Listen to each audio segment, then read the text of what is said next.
On this edition of In the Life, the power of literacy through textbooks.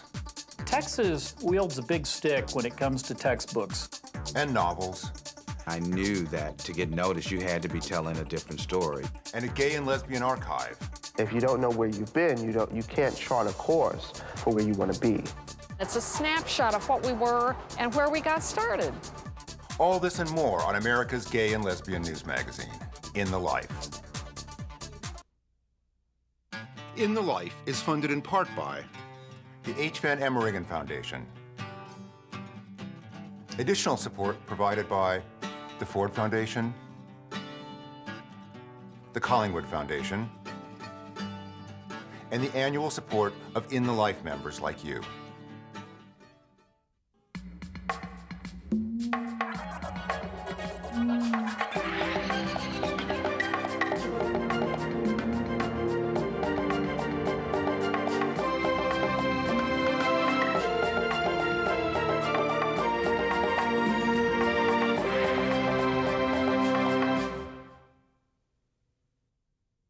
Welcome to this edition of In the Life.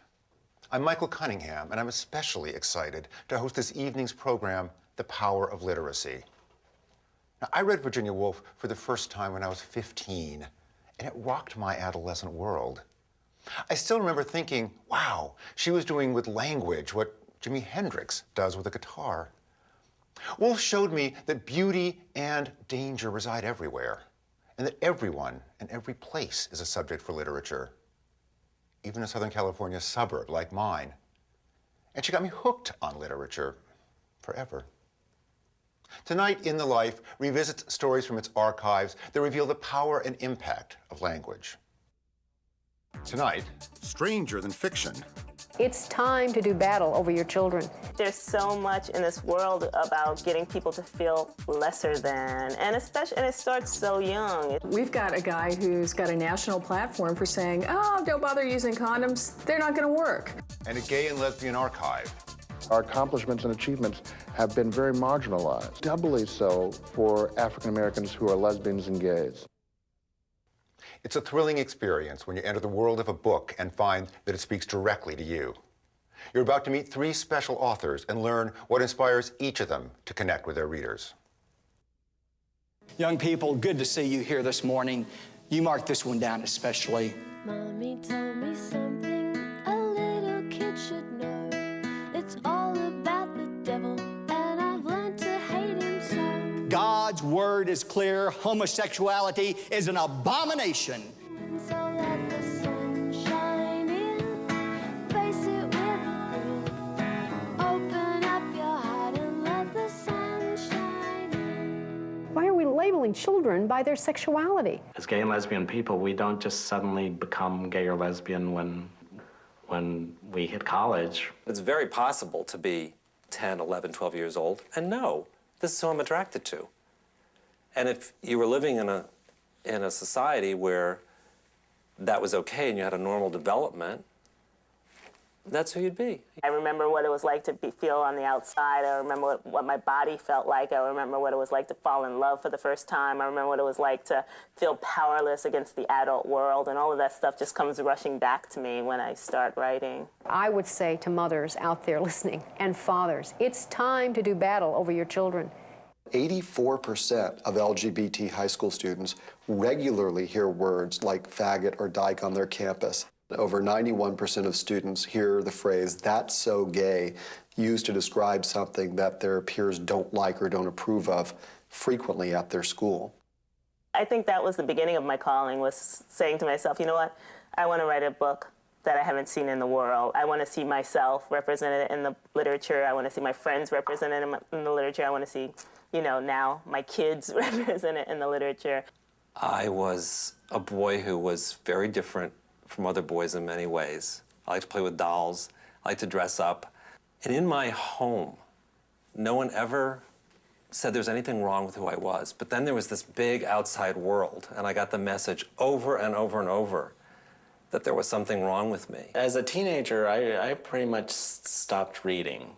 And as I look back on it, I think part of that reason was because there weren't any books that spoke to me in terms of the huge issue that I was dealing with, and that was accepting my gay feelings. This whole controversy about these books is about God and His Word. Are we or aren't we going to listen and obey the Word of God? Is there a homosexual agenda in public school? Absolutely. Part of what school's doing is preparing you to live in the real world. And in the real world, you're going to have to interact with LGBT people. When you can get the minds and hearts of children, then you have a culture. Gay-straight alliance clubs? Our children are being brainwashed. Middle school, junior high, that's when the homophobic slurs really start kicking in. And at the same time, that's when young people are hitting puberty, 11, 12, 13 years old. And so they're having their first crushes, first kisses, first attractions. And oh my gosh, what if that attraction is to someone of the same sex? We put a world on the page and we say, hey, look at this world. What do you think about it? And maybe give them a little bit of like what we think about it. Giving them the tools to start thinking for themselves. Our children are being openly preyed on in public school, and we're not allowed to say anything, or we're homophobic, or we're mistreating, or we are haters. When you go through school and you never see anybody like you in the books, you never see anyone like you in the videos, how can you possibly feel like you belong? And in fact, statistically, we know that students who have those kinds of positive portrayals are 27% more likely to say they feel like they belong at school. I make those comparisons between, being an immigrant, being Latino, and being gay.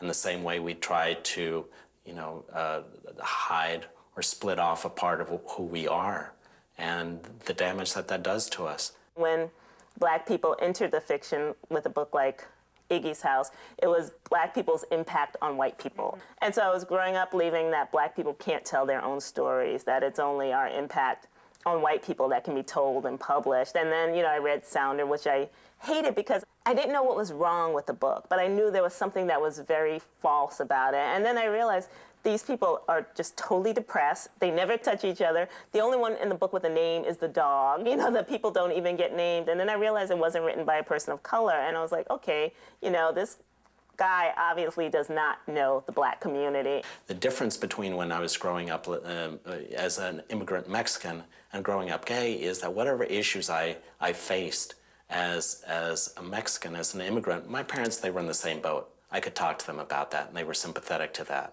But growing up gay or lesbian, we're more isolated. Oftentimes we can't. We're too scared.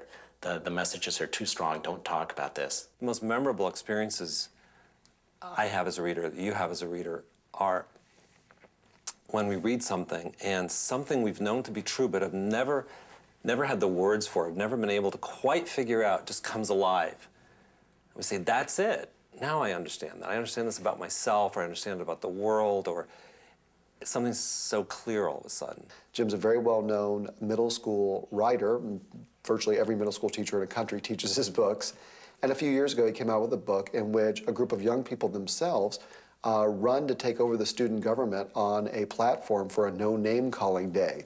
And they are the students who we know get called names in the schools. It's about 4 best friends who are the misfits of the title, one of whom is gay, Joe, and who run for student council and ultimately decide to create a party called the No Name Party. Glisten has taken this idea and run with it. The purpose of No Name Calling Week is to simply raise the consciousness of teachers in middle schools and junior high schools across the country about the problem of name calling of all kinds based on sexual orientation, religion, race, ability, size, and to say, this week we're going to stop this. Glisten is one of the most radical homosexual advocates. They have Homophobia Week. They have days of silence where homosexual so-called children and kids talk about they're silent because they're supposedly so badly mistreated in public schools. Now, that's not to say that kids in public schools are not bullies. That's the favorite word right now. And don't use the word, oh, that's so gay. They do. I mean, they are very hard on anybody that seems strange. And nobody who wants things to be right would want that to be the case. But that does not mean that homosexual kids are being singled out. There's so many ways we don't even begin to think about what words can do. And so often, not just with kids, but we'll hear adults say too, and teachers can easily overlook this kind of thing in school. We think of censorship as someone going through with a pen and striking out certain, sentences or phrases or scenes, and that's not the type of censorship that occurs with these books. I remember going into the 51, the school in our neighborhood, and the librarian saying, can you not read from Melanin's Son? And, doing a free visit, doing it on my time. And I'm sure that goes across the country, that goes on, where people are like, no, these books are edgy, so we're not going to have them in our school. Primarily for school libraries, there are three issues. There's the profanity issue, there's sexual content issue, and then there's sexuality themes, gay, lesbian, bisexual, transgender themes that can make some school librarians skittish. When I was writing the book, Rainbow Boys, the first one, it became very apparent, this is the book I wish I'd had, that I really wanted and needed to read when I was a young person. The book that would have told me, it's okay to be who you are. And just the power of that message, that just, I continue to hear that from young people. One of the things that I found in coming out, and I did so late in life, is the realization of how much of my life I lived from fear. How wonderful it would have been to have some of the books that are out there now. It would have made a world of difference to me. There's so much in this world about getting people to feel lesser than, and it starts so young. It starts with young people, and to try to figure out how to nip that in the bud somehow, to get them, to put some kind of road stop and say, no, wait a second, do not listen to this, do not ascribe to this, do not become who the world is saying you are. Don't let the world name you, is really important to me, and literature is the way I know how to do it.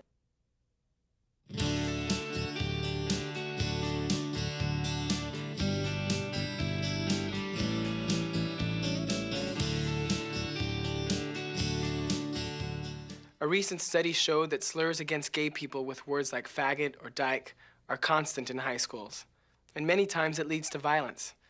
If you have any connection with youth, let them know that harassment of their gay peers is just not cool.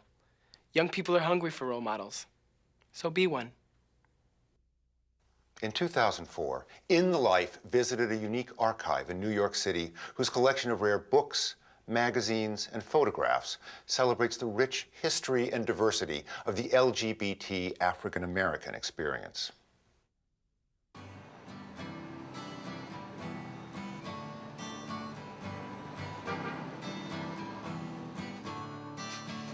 Don't you know, we're talking about a revolution. It sounds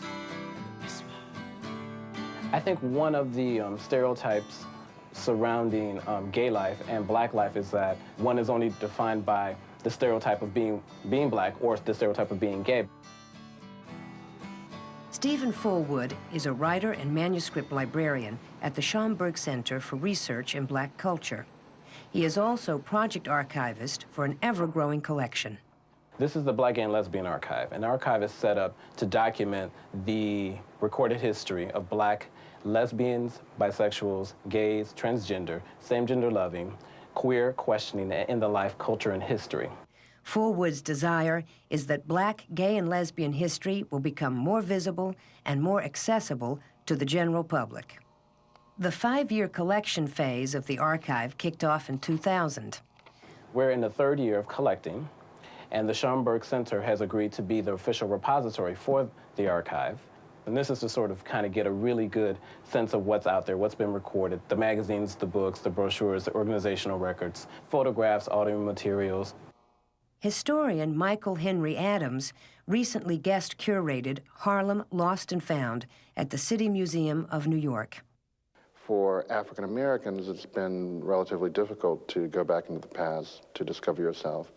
And for gay African Americans, that minority within a minority, it's been almost impossible. Adams has done extensive research for his upcoming title, Homo Harlem.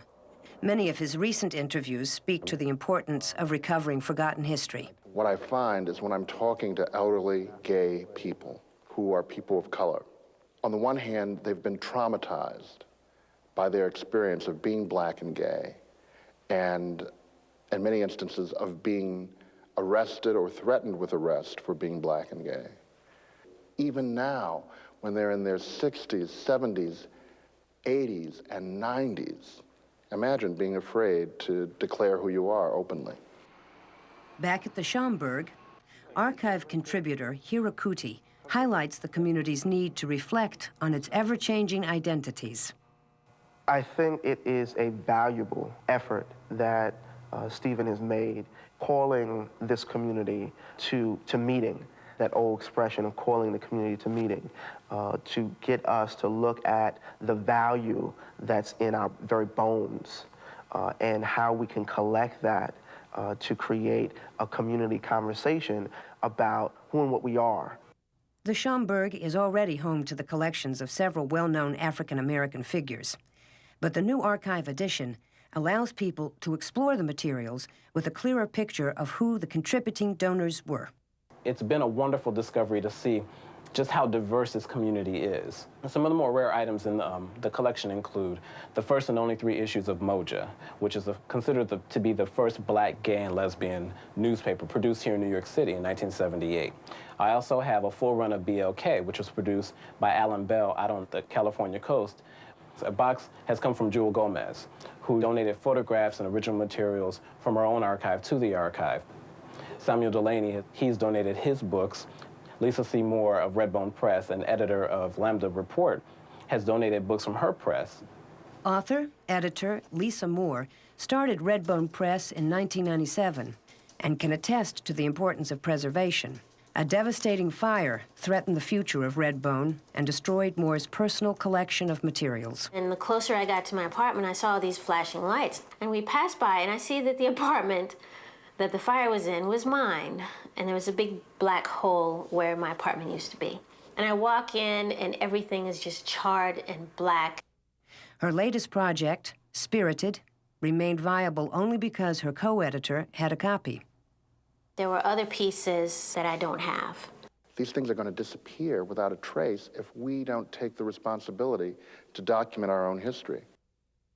Imagine American music or American fashion or American dance without the presence of African Americans, American letters and literature without African Americans. But our accomplishments and achievements have been very marginalized.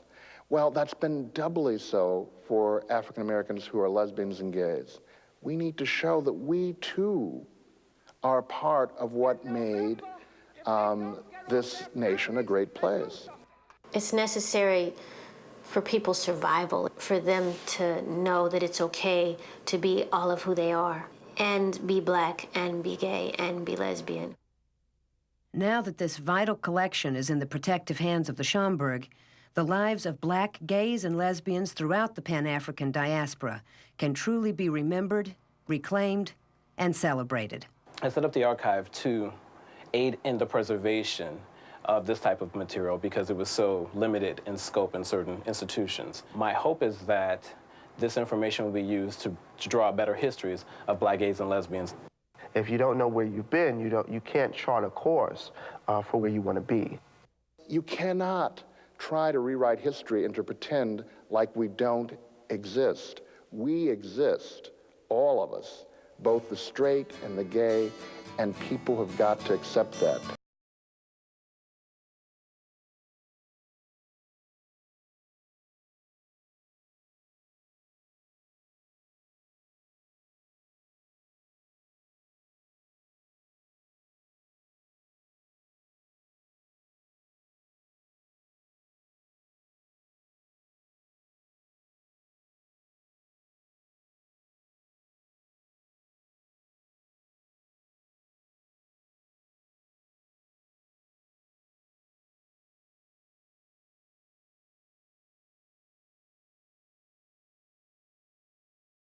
James Arthur Baldwin is commonly acknowledged to have been one of the most important literary voices of the African-American Civil Rights era.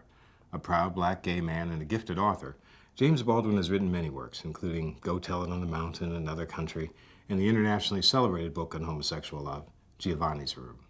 I'm Paris Barkley, and you're watching In the Life. In the Life? In the Life, you're in the Life. Oh, the gay show. Yeah. Hi, I'm Terrence McNally, and you're watching In the Hi, Life. and I'm Nathan Lane. I'm so gay, I'm gayer than a clutch purse on Tony night.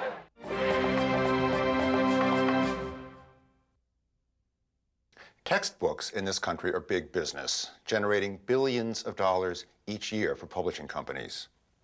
It may surprise you that it's the state of Texas that largely determines which textbooks will be used in all public schools across the country.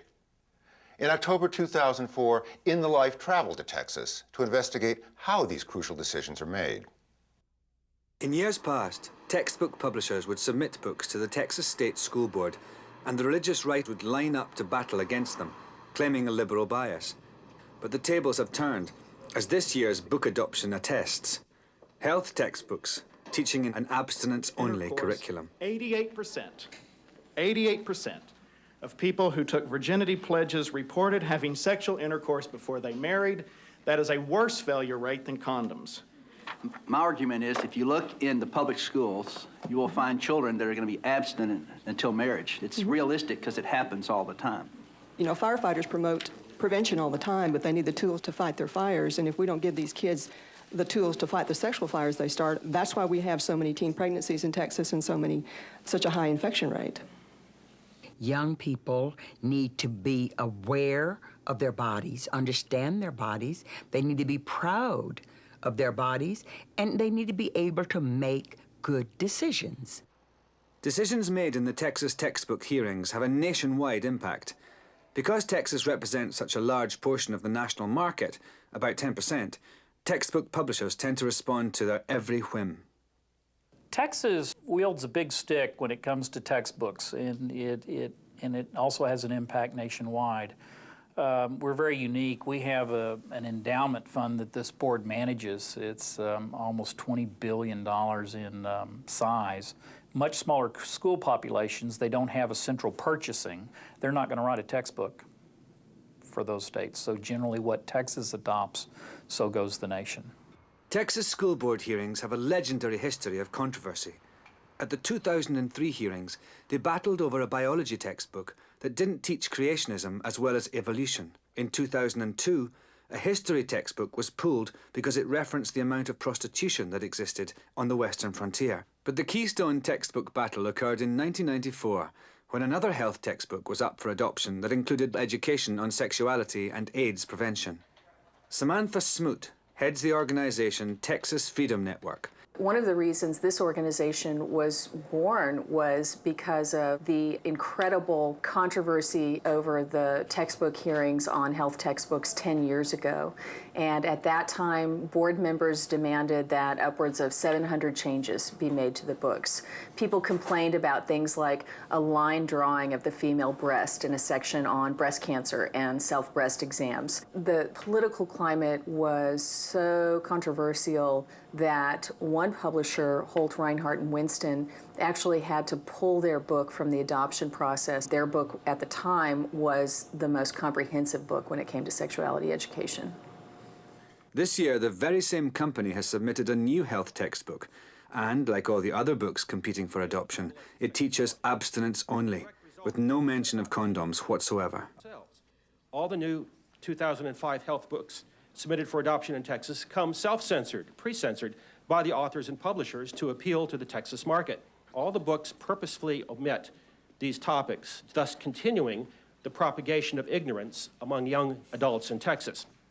These books are totally different from the health books adopted 7, 8 years ago.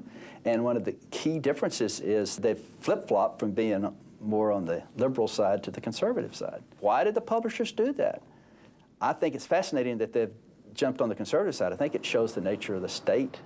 In the 1970s, the religious right, as we know it today, was a cultural force, but it was not a political force. And the religious right used the Reagan years to build an infrastructure, organizing precinct by precinct and church by church, with very modern political tactics. The year I was elected in 1992, there was one, what you might call a religious right or right-wing person on the board. He was elected the same year that I was elected, and that was just one. His mission, as you learn later, was to get other people to run. And the next round of votes saw 2 people elected to the board. And after that, the process has evolved, and every year, more and more elected to the board. I happen to believe personally that in this day and age, the most important life-saving piece of information a teenager can walk out of health class with is that at whatever age they become sexually active, they need to wear a condom each and every time. Give me a quick update on another big issue that y'all were involved in education. The California District Court that tried to remove the Pledge of Allegiance from the classrooms, and y'all were in support of that. Come on, dude. I'd just like an update.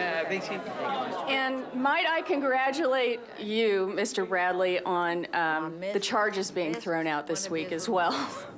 We already have the highest teen birth rate in the country. If these textbooks pass and go into the classrooms, we're talking about tens of thousands of young people having absolutely no access to information. Also, these books are going to be in classrooms for up to a decade. This is a whole generation of young people we're talking about here. Diane Hensley of the Collaborative Abstinence Project fought for the abstinence-only curriculum. Representing my organization, I am here because I felt an obligation to the publishers who I think have done a wonderful job. I was here 9 years ago throwing grenades at them, and I felt a moral obligation to come back and say, good job. These textbooks are excellent. This time around, 2 publishers contacted me pre-publication to see if I'd like to consult. And so that was really a blessing and great progress. And actually, it was interesting because I found myself telling them, you need to add this in. And so that was a real interesting turnaround, that they had become more conservative than I am. The textbook publishing companies involved declined to be interviewed for this show.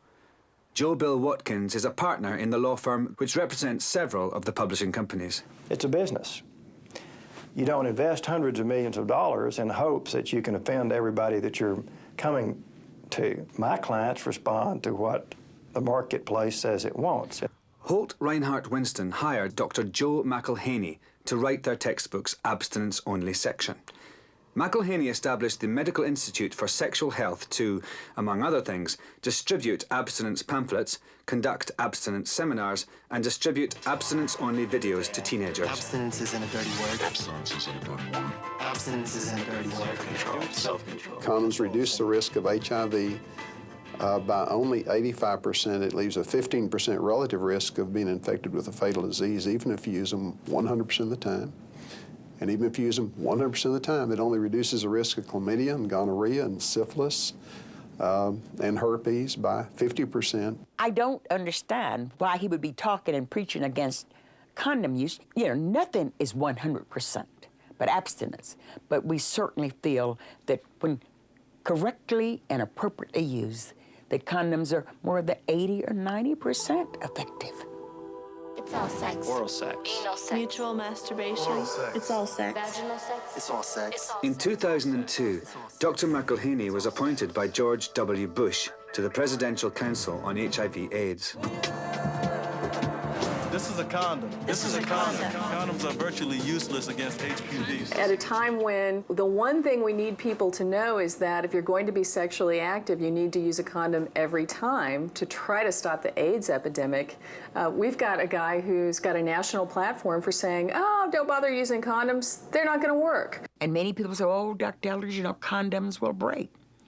But I can assure you that the vows of abstinence break far more easily than those latex condoms. The textbook hearings in Texas are still underway, and citizen involvement is crucial because, as we've seen, local politics might seem insignificant, but they have nationwide repercussions.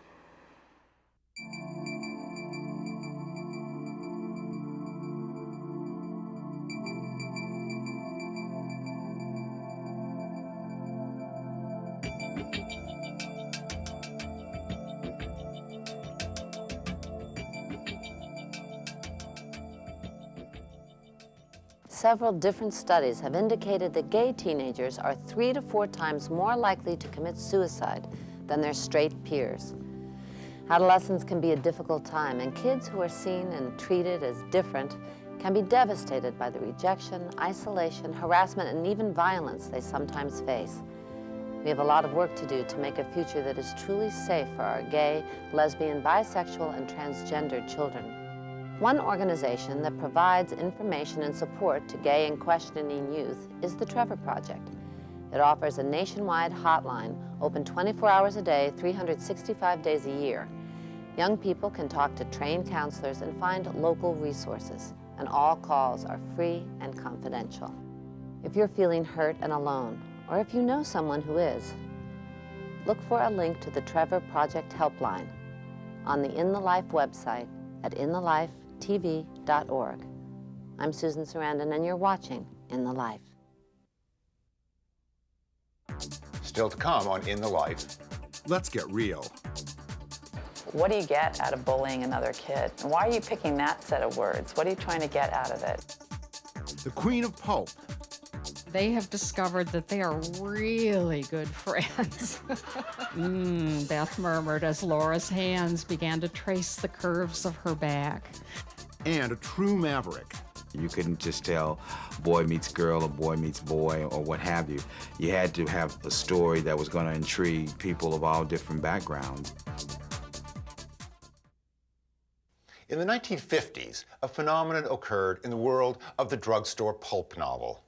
Suddenly, peeking out from the aisles were books with titles like Dormitory Girls, Part-Time Les, and Twilight Lust.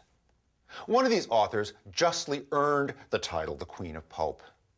Even in this landscape of love and lust, Anne Bannon's book stood out. While her novels, like most of the genre, were initially marketed to men looking for a naughty thrill, something quite unexpected happened when girls began discovering her.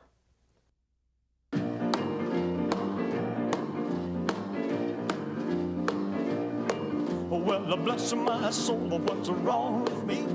I'm itching like a man on a fuzzy tree. My friends say I'm acting wild as a bug. I'm in love. I'm all shook up. Ladies and gentlemen, the Queen of Pulp, Anne Bannon. Okay, I'm going to read you a little bit of the first big love scene between two sorority sisters, Beth and Laura. Fresh from this experience myself, these two young women share a room, and they have discovered that they are really good friends. Beth murmured as Laura's hands began to trace the curves of her back. Oh, that's marvelous. Many of the pulps were written by men and driven by sex and sales.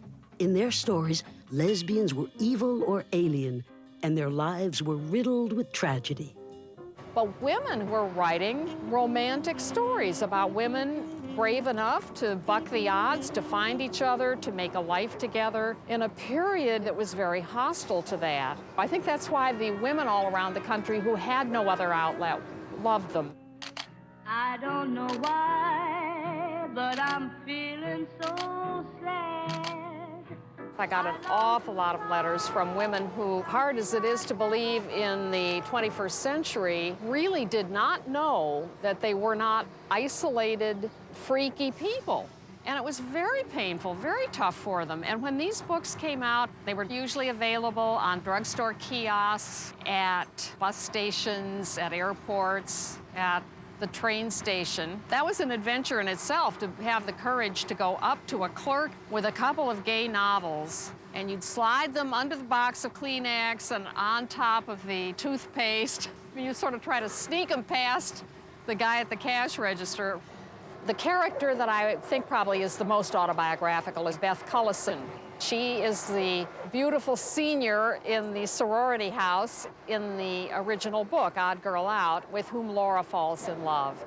And many books later, having been married and had children, Beth finds the courage to break away from a handsome, successful young husband and come to New York, where she knows Laura is. What doesn't occur to her until she gets here is that Laura wasn't in the deep freeze while Beth was busy having kids and being married out in Pasadena. So it doesn't turn out as she thinks it will, but it turns out even better because she connects with Bebo Brinker.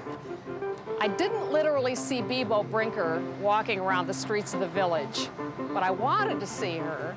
Greenwich Village had the same magnetic pull that the Castro came to have or that Paris in the 20s had. You had to get here. It excited Bebo intensely, all that femininity. There was no shame, no shock, no self-consciousness about it all. They were enjoying themselves. They were having fun in the most natural way imaginable. They were all in love, or so it seemed. They were, what did Jack call it? Gay. We lived in Philadelphia. I was newly married, and I would come up on the train and stay with friends up here. We were very frightened of the bars being raided, and we knew it would happen. And the last thing you wanted was to get hauled off in the paddy wagon and find your name the next morning in the paper. I mean, that would have been a disaster. I had children. A lot of women did. What a tremendous relief it was for me, who could not get out there and live a life, to live it through my own imagination.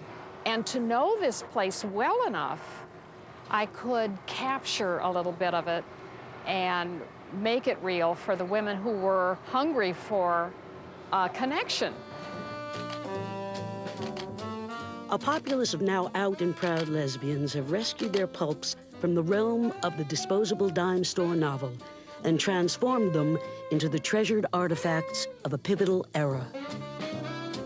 I would have been very surprised if I had had any idea that I was, in a sense, writing a social history. But I think that's what the pulp fiction gave us. It was a perspective on a life that was just beginning to be a little more aware of itself as a community. And that's why it's kind of fun. It's a snapshot of what we were and where we got started after the great Second World War.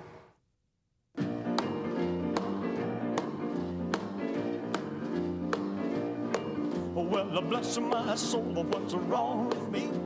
I'm itching like a man on a fuzzy tree. My friends say I'm acting wild as a bug. I'm in love. I'm all shook up. I was reading the book Borrowed Time, an AIDS Memoir by Paul Manette. I closed the book and I turned to my husband and I said, I have to meet him. I have to find him. I called my agent and I said, how can I find Paul Manette? And he said, he's dating a friend of yours. So I called my friend Stephen Kolzak, who used to cast Cheers, and I said, I need you to invite me to dinner because I have to meet Paul. So he did. And we became family. Then when he won the National Book Award for Becoming a Man, Half a Life Story, we threw him a party at our house. And we rented a throne and got him a tiara and a scepter. And we have the most magnificent picture of him hanging in our house. Then in 1995, in May, after he died in February, we did the California AIDS ride in his memory. And he's still in my heart. I'm Judith Light, and you're watching In the Life. While national audiences embrace 5 designing queer guys on television each week, there are many middle and high school kids in hallways and playgrounds across America who often feel left out. 2 years ago, In the Life interviewed filmmaker Debra Chasnoff, who tapped into the power of language and words in her remarkable documentary, Let's Get Real.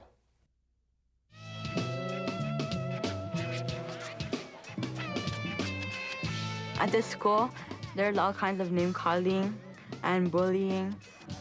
Most of the fights in middle school come from gossip. I'm the guy that will pick on you and, beat your ass. Let's Get Real is a film that is really aimed towards kids who are somewhere between 6th and 9th grade. And what we tried to do in the film is to open up a dialogue about what's really going on for kids at that age group in terms of their experiences with name-calling and bullying. I've been called a whore. They've called me bitch. A queer and dyke. Gay, faggot, gay, homo. Slut. Nah, nigga. Shut the hell up. I really don't care what you think.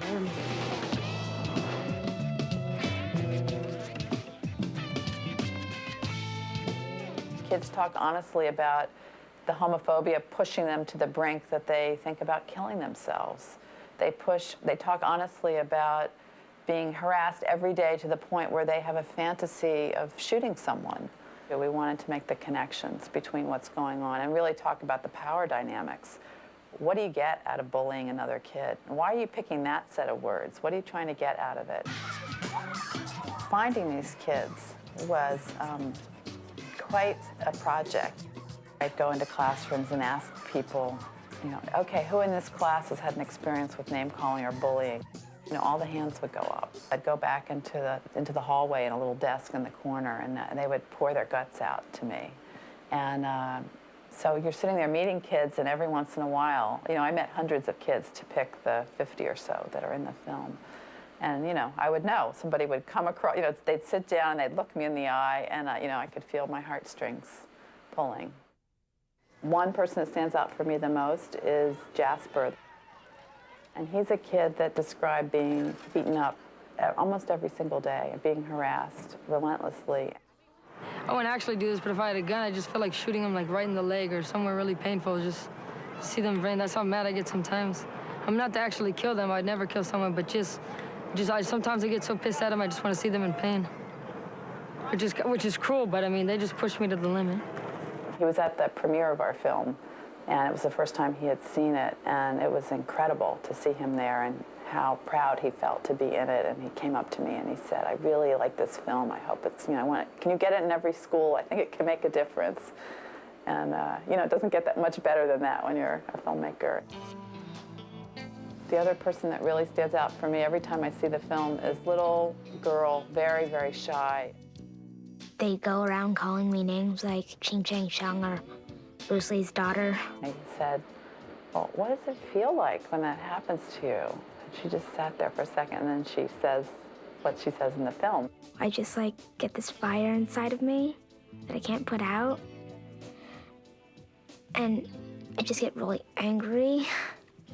Every time I see that, I get goosebumps.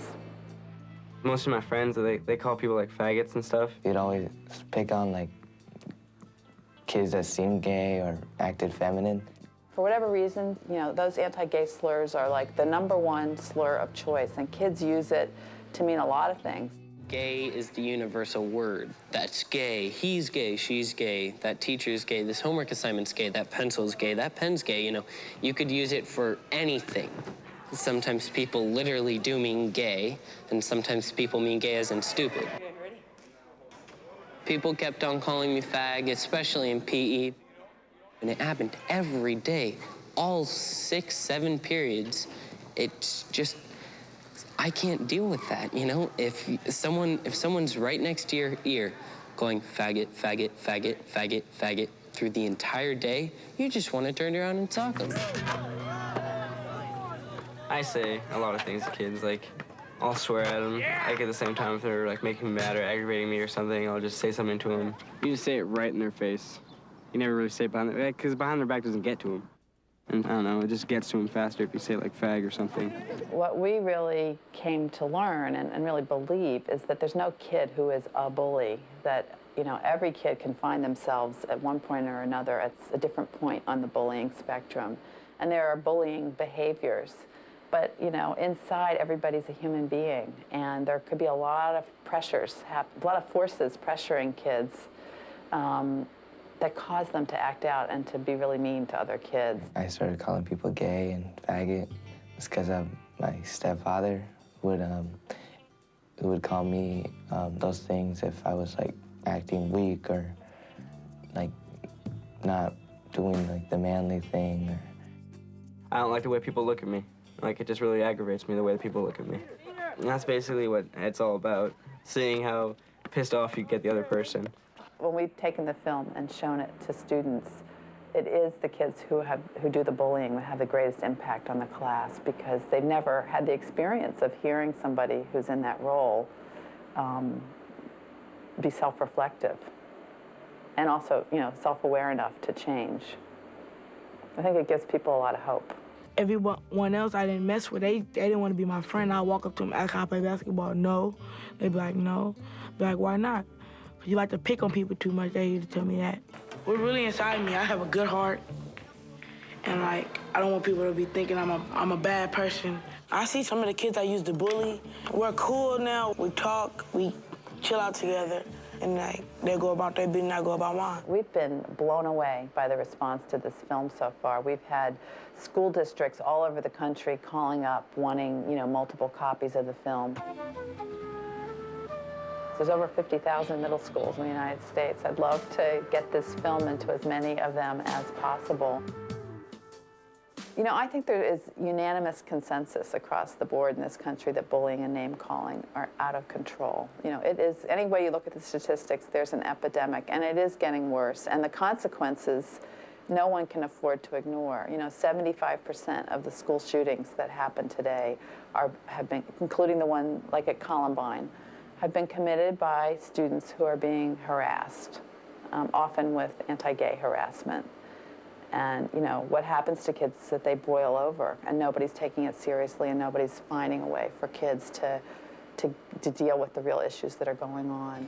This is a film for people who are willing to go the next step and get real.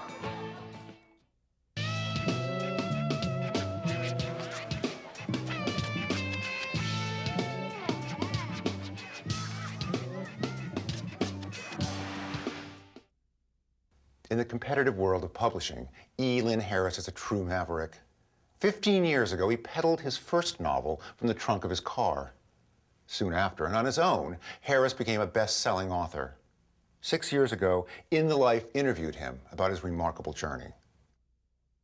Could you take our picture? I had spent about 12 years in the computer field, working for companies like IBM, Hewlett-Packard, and AT&T. I quit my job, basically, and when I finished the manuscript, I started to submit it to publishers, both large and small, black and white, and gay and straight, and the manuscript was summarily rejected by every publisher that I'd sent it to. So I self-published it and started peddling it wherever people were, in beauty shops, barber shops, sorority conventions, black expos, and what have you. And that's kind of how the whole thing got started.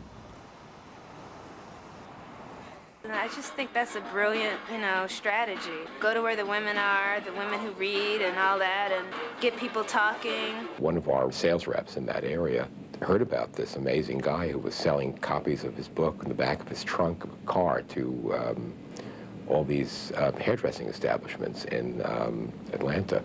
Brought it to the attention of one of our then editors. I called him, and I told him who I was, and he said, "You're John Grisham's publisher, aren't you?" And I said, "Yes, we are." And he said, "Nothing would make me happier than to be working with John Grisham's publisher, because that's what I want to be." Harris didn't know he wanted to be a writer until some of his friends started dying from AIDS. When I was losing a lot of friends to AIDS, I would write them letters, and these would be long little letters about how we met and some of the good times in our lives, because quite frankly, I didn't want them to leave here without knowing what their friendship meant to me. And one of my friends, in his final days, he called me to visit, and we went to visit, and he told me how much those letters meant to him, and said that I had a gift for writing. And he said, you should write, you should tell our stories. Now, when someone's on their deathbed, you make promises that you don't know how you're going to be able to keep. But a year and a half later, I started Invisible Life. Invisible Life, the book that Harris first peddled from the back of his car, was eventually picked up by Doubleday and is now in its 40th printing. Invisible Life was the start of the one-day reads of Lynn Harris books. We remember when Invisible Life came out, I was like, is he gay? Harris's devoted female readership can be credited for his unprecedented rise to success. From IBM sales executive to literary superstar, an ascension which has become a publishing industry legend. He gets what it is to tell a story. He really writes about self-acceptance. He believes in love, and that is part of what makes this book so successful. The same publishers who first rejected Harris were now offering him multiple book contracts and six-figure advances. He's one of the few authors we really take a lead from on marketing plans. We surely run everything by him. His latest novel, Not a Day Goes By, premiered at #2 on the New York Times bestseller list. He has 10,000 hits on his website, which is pretty extraordinary. Starting a couple months ago, we sent out some wedding announcements. There's a wedding that takes place on Not a Day Goes By. We sent out a save the date card People were sort of emailing back and forth saying, this is the wedding of the century, what are you wearing? It was like it was a real event, which is pretty amazing. And then we sent out an invitation to the rehearsal dinner. And that, I think, even generated more buzz. While Harris's work has been acknowledged by mainstream critics for shattering stereotypes about black gay men, it has also been attacked by gay critics for its sympathy towards characters in the closet. I think my characters are like individuals within our community. Each person needs to make the decision on how they want to lead their lives. If some people choose to live their life in the closet or choose to not identify themselves as gay or bisexual, I'm glad that we live in a country where they're able to make that decision. The fluid sexuality of Harris's protagonists is not a common characteristic in mass-market fiction aimed at black readers. But in pioneering a new genre, Harris has attracted a wide readership, gay and straight, black and white, married and single. How do you ladies think that Yancey really felt about Baz's bisexuality? No one really has been able to do what he's done in the way that he's done it in sort of a mainstream way. There had never been a gay African-American romance, as far as I know, that had been published previously. And that was a dramatic breakthrough. I knew that to get noticed, you had to be telling a different story. You couldn't just tell boy meets girl or boy meets boy or what have you. You had to have a story that was going to intrigue people of all different backgrounds. And the characters that I created identify themselves as bisexual. Some of them didn't identify themselves as bisexual at all, even though they were having sex with men, and found a huge audience. I found that people were really interested in these type of characters. It's been said that all novels are autobiographical, and Harris's work is no exception. As his characters have struggled with telling the truth about themselves, so has Harris. I grew up in Little Rock, Arkansas, and I grew up in a very lower middle class, not even middle class. It was low income. But one of the things that I could aspire to were things that I saw on TV and things I read in books, to know that I didn't have to stay in the predicament that I was in as a child. If you asked him if he was gay when I first signed him up, he would say no. I just went into the whole thing with him assuming that he was comfortable with it, and was kind of caught up short the first time that I realized he wasn't. For me personally, the writing has definitely changed, my outlook. I find that it's much easier to tell the truth about who I am. That way I don't have to go back and correct anything that I've said in the past. And I think it's also been helpful in allowing other young African Americans or Hispanics or anybody who's dealing with sexual issues to see that it's okay to say what's so and to tell the truth. In a further step toward telling the truth about himself, Harris has begun work on his memoirs. The reason why we were interested in his autobiography is because he has an incredibly powerful story to tell, starting when he was a child in Arkansas and going on, I think, probably right up to the point where he publishes the first book. The reception of his memoir, I think, will be crucial as to how he decides to continue and whether he does any nonfiction. It's always been my ambition to branch out, to not just be known as a black gay writer, but as a writer. And I know to do that, I was going to have to attack different genres and write different stories.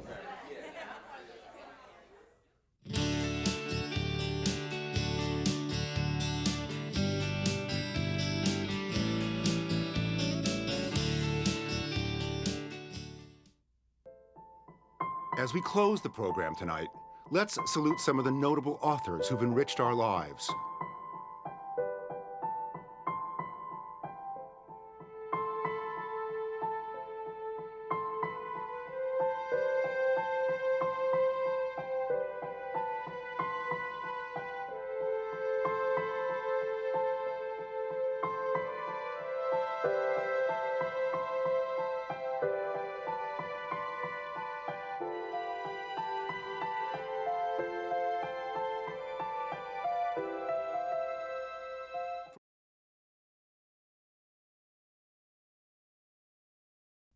I'm Michael Cunningham, and I thank you for supporting In the Life.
In the Life is funded in part by the H. Van Emmeringen Foundation. Additional support provided by the Ford Foundation, the Collingwood Foundation, and the annual support of In the Life members like you.